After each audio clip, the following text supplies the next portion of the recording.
Can faith and reason work together, or are they somehow mutually exclusive? What role do facts and evidence play when it comes to the Christian faith? This is Reasonable Faith, Conversations with Dr. William Lane Craig. I'm Kevin Harris, and on behalf of Dr. Craig, I want to welcome you to this discussion as Dr. Craig examines apologetics, reason, faith, and philosophy.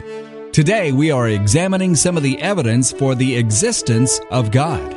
Dr. Craig, as we discuss evidence for the existence of God, this evidence is so helpful in helping people who might have intellectual problems or roadblocks to faith in Christ. When we discuss the evidence for God's existence, one that you use quite often is known as the moral argument.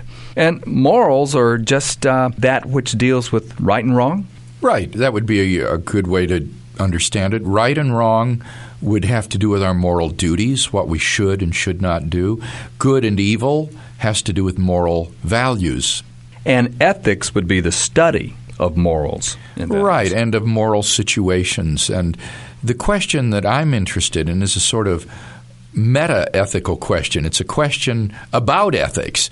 Namely, are there objective moral values and duties that are independent of human opinion? Or are moral values and duties merely conventional or subjective? Well, I wouldn't probably be overstating the case by holding that most people think today that morals are subjective, that morals are not objective. Morals are whatever you decide they are. I think that most people might give lip service to that point of view, but they don't live that way. And if you press them very, very quickly, 98 or more % of people will recognize that they do believe in moral absolutes of some sort. How does this point to God? What is the moral argument? Well, I think God? the moral argument would go like this. Premise 1 would state, if God does not exist, then objective moral values and duties do not exist. Premise 2 would state, but objective moral values and duties do exist, and from those two premises it would follow, therefore, God exists. Now, that's a logically airtight argument. If you grant the two premises, then the conclusion follows necessarily. So the person who wants to hold to atheism will have to refute at least one of those two premises, but which one will it be? The first one says if God does not exist, objective moral values do not exist, and that's one that, as you say, most people have been taught in our schools to be true, that if there is no God, then everything is relative. But then on the other hand, the second premise, objective values do exist.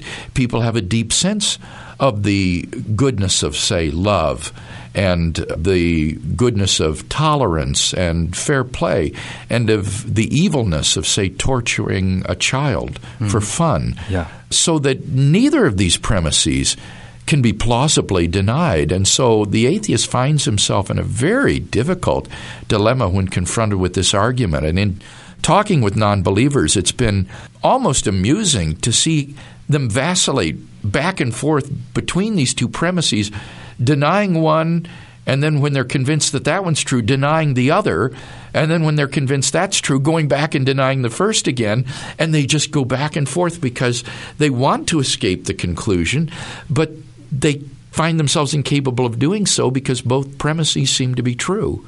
Does this mean that a person needs to believe in God in order to be moral?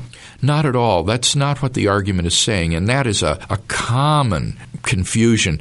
People will often indignantly react to this argument by saying, you don't have to believe in God to live a good life. I'm a good person and I don't believe in God. Or I know good people who don't believe in God. And that's not relevant to the argument at all, because the argument is not that objective moral values and duties cannot exist without belief in God, but rather that they cannot exist without God, that you need God himself as a foundation for objective moral values and duties, and beliefs in God are just irrelevant to the argument. So the argument says nothing about the ability of the non-believer to live a good and moral life. Well, let's look at that first premise then. If God does not exist, then objective moral values do not exist. I think it's important to understand what we mean by the word objective here. By objective, what I mean is valid and binding independently of whether any human person believes in them or not. True whether you believe it or not. That's right. So, for example, to say that the Holocaust was objectively wrong means that the Holocaust was wrong even though the Nazis who carried it out thought that it was right. And it would still have been wrong even if the Nazis had won World War II and succeeded in brainwashing or exterminating everybody who disagreed with them so that it was universally agreed that the Holocaust was good. To say that objective moral values exists is to say that these values and duties hold and are valid or are true independently of whether anybody believes in them or not. And a good many theists and atheists alike agree that if there is no God, then moral values are not objective in that sense.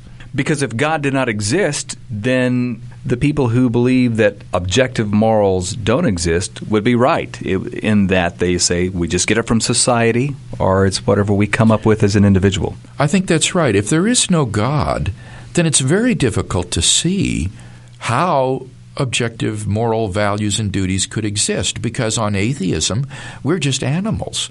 We're relatively evolved primates, and animals don't have moral duties. They are not moral agents. For example, when a lion kills a zebra, it kills it, but it doesn't murder it. Or when a hawk takes a fish from the talons of another hawk, it takes the fish, but it doesn't steal it. Because, you see, there's no moral component in any of these actions. And on atheism, that's all we are. We're just primates, just animals. And therefore, it's difficult to see why our actions or decisions would have any moral dimension at all. Morals on the atheism become, as you say, just spin-offs of socio-biological evolution, and everything becomes socio-culturally relative. Now, the second premise is moral objectives do exist. Yes, according to the second premise, we do have objective moral values and duties, and I think the best way to show this is simply by reflecting on our moral experience. I like to ask non-believers, do you really believe that it's morally indifferent, that there's no moral difference between taking up a little child in your arms and loving him and caring for him, or a sexual predator slashing that child's face with a knife and raping that child? And as I say, virtually everybody understands that there's a moral difference between those actions. Something we just kind of know deep down. We tend to be in touch with it. Absolutely. I think our belief in objective moral values is what philosophers call a properly basic belief. It's one that we apprehend in moral experience. And all you have to do is just probe a little bit with your non-believing friend to see that they do believe, in fact, in absolute moral values and duties. They'll be committed to the values of tolerance, for example, or love, or generosity, or some other value. And they'll regard certain things as evil, for example, religious intolerance, or the medieval crusades, or perhaps even the religious right will be denounced as immoral by certain people. It's remarkable, the moral judgments that people make all the time. And so I often like to use examples of atrocities perpetrated in the name of God. People see that that's wrong, and they condemn those things, and in so doing, they recognize the existence of objective moral values and duties. It's very hard to get around that morals and values tend to be objective and beyond us. I think that's right, Kevin. It's really unlivable, because every day you live, you decide how you are going to interact with other persons. Are you going to treat other persons as intrinsically valuable, as ends in themselves, or are you going to treat them as things that have just extrinsic worth, like tools to be used? And I think all of us recognize that other persons, including ourselves, have intrinsic value, and we want others to treat us in the same way. And so there is, I think, in moral experience, a kind of undeniable apprehension of objective moral values and duties. Being that that's the case, do some atheist philosophers believe that morals are objective, yet they don't attribute that to God? This is correct, Kevin. I think that there's a wide misconception among lay people that university professors are relativistic and don't hold to moral absolutes.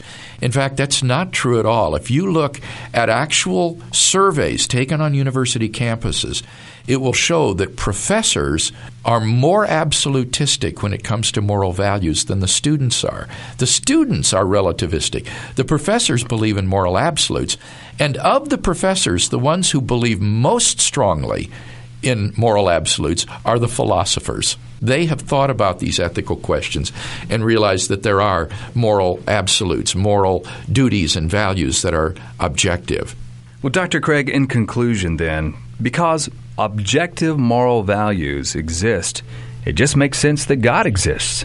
I think that's right, Kevin. In the absence of God, we are reduced to being mere animals, and animals are not moral agents or subjects. But given that we do apprehend objective moral values and duties, it follows logically and inescapably that God exists.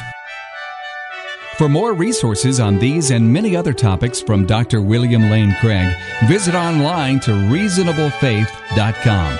That's reasonablefaith.com.